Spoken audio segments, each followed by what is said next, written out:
He took one bite of pie, then froze. What he pulled from his mouth would shut down an entire restaurant and end one powerful career in seconds. But no one knew who he really was, yet. Before we continue, take a moment to subscribe to Black Inside 2.0, where real stories reveal hidden truth, quiet strength, and moments that change lives forever. The restaurant was known for perfection. Crystal lights shimmered above white tablecloths. Soft music floated through the air.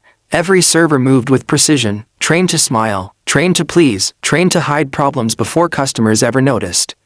That night, one man sat alone at a corner table. He wore a simple navy suit. No jewelry, no attention-seeking behavior, just calm eyes that quietly observed everything, from the way servers spoke to guests to how managers watched the room. His name on the reservation was Marcus Hill. To everyone else, he was just another customer. But Marcus wasn't here to enjoy dinner. He was here to listen. For the past 6 months, customer feedback from this flagship location had been strange. Compliments on the food, complaints about attitude, staff turnover was high, training reports looked perfect on paper, but something felt off. So Marcus decided to come himself. No announcement, no special treatment, just one table, one meal, and the truth, the bite that changed everything.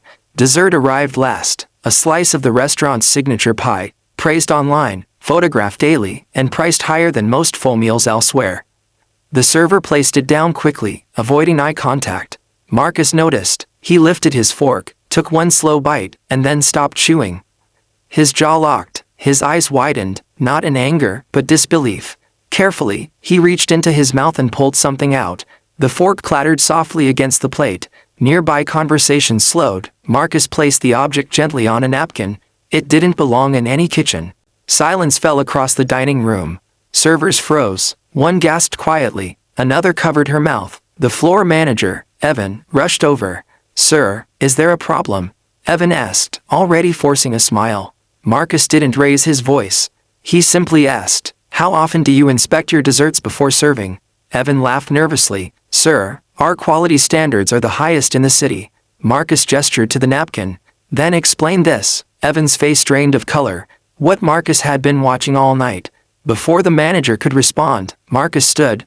Not angrily, not dramatically, calm. "I watched your staff tonight," Marcus said quietly. "I saw servers rushing because they're understaffed. I saw one cook working 2 stations alone. I heard a trainee get corrected harshly instead of taught." Evan tried to interrupt. Marcus raised a hand, and now this. The restaurant was completely silent. Every employee knew something wasn't right, but no one expected what came next. Marcus reached into his jacket and placed a simple card on the table. The logo at the top changed everything. Evan stumbled backward. You're. Marcus nodded. "Yes, I am." The truth comes out. Marcus Hill wasn't a customer. He was the owner, not just of this restaurant, but of the entire group. And this was his first visit to this location. "I didn't come to punish," Marcus said. "I came to understand." He turned toward the staff. "Does anyone here feel safe speaking freely?" No one moved. Then, slowly, a young server raised her hand. Her voice shook. "We reported issues," she said. "About rushed prep, about missing inspections, about being told to just serve it." Marcus turned to Evan. "Is that true?" Evan opened his mouth. Nothing came out. Another staff member spoke. "We were told complaints make us replaceable." That word hung heavy in the air. Marcus closed his eyes for a moment. A decision made on the spot. Marcus turned back to Evan. "Leadership is not about control," he said. "It's about responsibility." Evan began to plead. Marcus didn't raise his voice. "You ignored warnings. You silenced concerns. And tonight, you put people at risk." He paused. "Effective immediately, your role ends here." No shouting, no scene, just truth. Evan walked away, defeated. What happened next? Marcus didn't leave. He stayed. He apologized at every table. He spoke with every staff member. He shut the kitchen down for inspection. And then, he did something no one expected. He promoted from within, a quiet supervisor who had tried to fix things the right way. Training was rebuilt, staffing increased, safety restored, but more than that, trust returned. The restaurant didn't open the next morning. A small sign hung on the door, closed for internal review. People passing by whispered. Inside, the staff sat together for the first time, not as servers, cooks, or trainees, but as humans finally allowed to breathe. Marcus stood in front of them. No suit this time, Just a simple shirt, sleeves rolled up. I want to hear everything, he said. Not what looks good on reports, what actually happens. At first, no one spoke. Then the dam broke, stories that had never been heard. A dishwasher talked about broken equipment that never got fixed.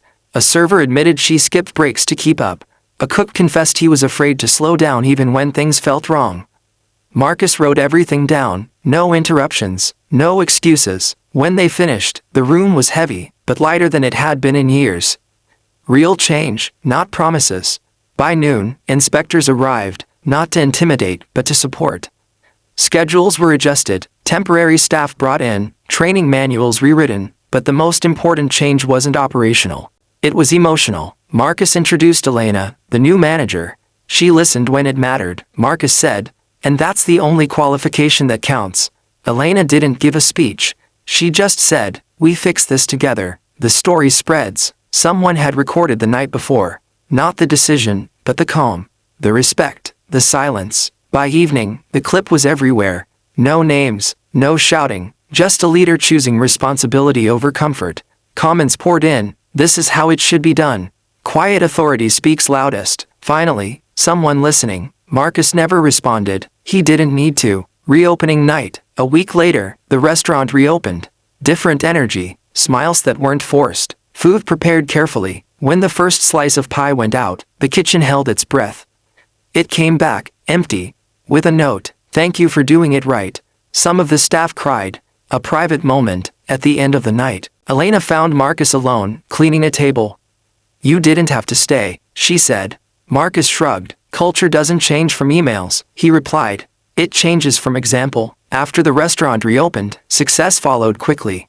Reviews improved, staff stayed longer, customers noticed the difference, not just in the food, but in the feeling. Yet there was something about Marcus Hill that lingered. He never raised his voice. He never rushed a decision. And he always listened, especially to the quiet ones. One evening, Elena finally asked him, "Why do you watch so closely?" She said, "Most owners would never sit alone like that." Marcus smiled, but it didn't reach his eyes. "Because once," he said softly, "no one watched for me." A memory from years ago. Marcus grew up in a small town where opportunities were rare and expectations were low. His first job was in a diner. He was 16, he washed dishes, wiped tables, and stayed late without complaint. One night, during a rush, he noticed something wrong with a plate. He spoke up. The supervisor dismissed him. "Just send it out," the man said. "Don't slow us down." Marcus hesitated, then did what he was told. That night, a customer got sick. The supervisor blamed Marcus. He lost his job. No one asked what really happened. No one listened. The promise he made, walking home that night, Marcus made a quiet promise to himself. "If I ever have the power to protect people who speak up, I will." Not loudly, not for praise, but consistently. The long road forward, Marcus worked hard, studied business, failed more than once, saved carefully, opened one small restaurant, then another. Each time, he sat in the dining room. Each time, he listened. People thought it was strange. He called it necessary. The pie was never the point. Back in the present, Marcus looked at Elena. That night, he said, was never about the dessert. It was about what happens when people stop feeling safe to speak.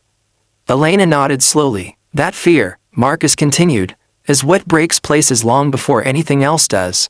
A new standard. From that moment on, every location adopted a new rule. Any voice can pause the process. No questions, no punishment, just listening. Staff turnover dropped. Quality rose. Trust returned. Months passed. The restaurant didn't just succeed, it became a standard. Other locations asked questions. Leaders visited. Training teams studied what had changed. Marcus still visited quietly, still sat alone, still listened. Then, one evening, something unexpected happened. As Marcus finished his meal, a man approached his table slowly. Nervous, older, familiar, a face from the past. "Marcus?" the man asked. Marcus looked up. Time stopped. It was Tom, the supervisor from the diner years ago. The man who dismissed him. The man who blamed him. The man who never listened. Tom shifted uncomfortably. I recognized you from the news," he said. "I didn't know this was your place." Marcus stood, not in anger, in calm. The most important conversation. They sat, two men across a table, years of silence between them. I owe you an apology, Tom said quietly. I was wrong, I was afraid, and I passed that fear down. Marcus listened, the way he always did. I carried that night longer than I should have, Tom continued. But seeing what you've built, it showed me what leadership could have been. Marcus nodded. I didn't need an apology, he said gently. I needed that moment to not happen again. Tom looked at the dessert menu. May I? He asked. Marcus smiled. Of course. They shared a slice, carefully prepared, inspected, served with pride. Tom took a bite, and smiled. No fear this time, he said. As Tom stood to leave, he turned back. You changed more than a restaurant, he said. You changed me. Marcus watched him go. Then he looked around, servers moving with confidence, managers listening, guests relaxed. This was the table he once stood behind. Now he sat at it, not above anyone, but among them. The pie was never the story. The power was never the title. It was always about listening, and choosing to do better when given the chance. If this story touched your heart, subscribe to Black Inside 2.0. Because the strongest change begins quietly, and lasts forever.